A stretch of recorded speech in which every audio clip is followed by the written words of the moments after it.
Eh bien bonjour à tous et bienvenue dans cette nouvelle vidéo, How To numéro 2, où nous allons apprendre aujourd'hui à faire un truc très simple mais très esthétique, des petites vagues. Et si vous savez faire ça, vous savez absolument tout faire. Ici je vous montre une paire de boucles d'oreilles que j'ai travaillées et j'aimerais beaucoup faire un ensemble. C'est très joli et je pense que ça ira très bien pour cet été. D'abord je commence par sélectionner mes fils. J'ai choisi des fils bleus de 1 mm d'épaisseur et un fil argenté de 0,8 mm d'épaisseur. J'ai choisi ici de l'aluminium coloré, car c'est très malléable, et peu cher. Le travail commence, et je vais d'abord raidir mes fils, les remettre droits. Pour cette étape, vous pouvez utiliser une pince nylon. Moi je n'en ai pas, donc j'utilise mes doigts. L'aluminium étant un métal très souple, il va très facilement se plier, et donc je peux très facilement le travailler. Si vous travaillez du cuivre ou tout autre métal rigide, une pince sera probablement nécessaire.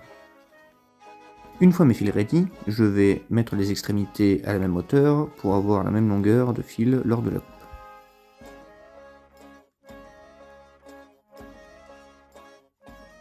En fonction du sens d'utilisation de la pince, il va y avoir des bavures d'un côté ou de l'autre. Ici, vous voyez, j'ai des bavures, donc je remets mes fils bien droits et je vais couper les bavures. Je les mets dans un coin et je les jetterai plus tard, ou alors je les recyclerai. Ici, nous avons donc 3 fils de même longueur alignés. Pour me faciliter la tâche lors du travail, je vais utiliser un serre-joint ici pour maintenir les fils en place. Je serre bien le tout de manière à ce qu'ils ne bougent plus. Pour cette étape, vous pouvez également utiliser un étau, mais le fil d'aluminium est très malléable, donc il y aura probablement des marques. D'où ici la présence de liège sur les bords du serre-joint. En maintenant bien mes fils les uns à côté des autres, je forme une boucle. Et je viens régler la taille et la forme de cette dernière en y passant plus ou moins longtemps, en fonction de ce que je veux. Puis je viens former une deuxième boucle dans l'autre sens cette fois-ci, toujours en maintenant les fils en place. Les fils sont serrés, ils sont bien collés les uns aux autres, je suis satisfait. Je prends ensuite 2 des 3 fils pour aller former une nouvelle boucle. Cette boucle sera indépendante et rejoindra le fil le plus long. Lors de cette étape, je me fie à mon intuition pour sélectionner les fils et l'agencement final. J'y vais littéralement au feeling et je fais ce qui me passe par la tête. Réagencer les fils de différentes manières créera cette impression de remous dans la pièce. Et ça donne selon moi des vagues très convaincantes. Une fois mes fils agencés comme je le souhaite, je vérifie qu'ils sont encore une fois bien serrés, puis je viens terminer la pièce en faisant des petites boucles au bout des fils pour éviter qu'ils s'accrochent, ou bien qu'ils percent la peau de quelqu'un. La taille et la forme de ces boucles dépendent de mes envies, et également de l'aspect que je veux donner à la pièce à la fin. Cette pièce fait partie du genre de pièce qui, selon moi, doit être fait au feeling et pas en calculant.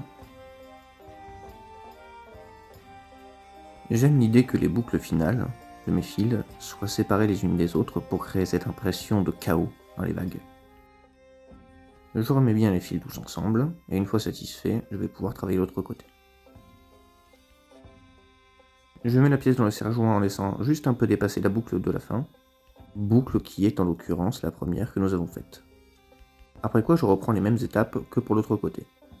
Création de boucles, réagencement des fils, le tout en s'assurant que les fils restent bien collés les uns aux autres bien sûr. Je termine ainsi avec des fils séparés que je vais boucler à leur tour. Et ainsi j'obtiens une magnifique plaque.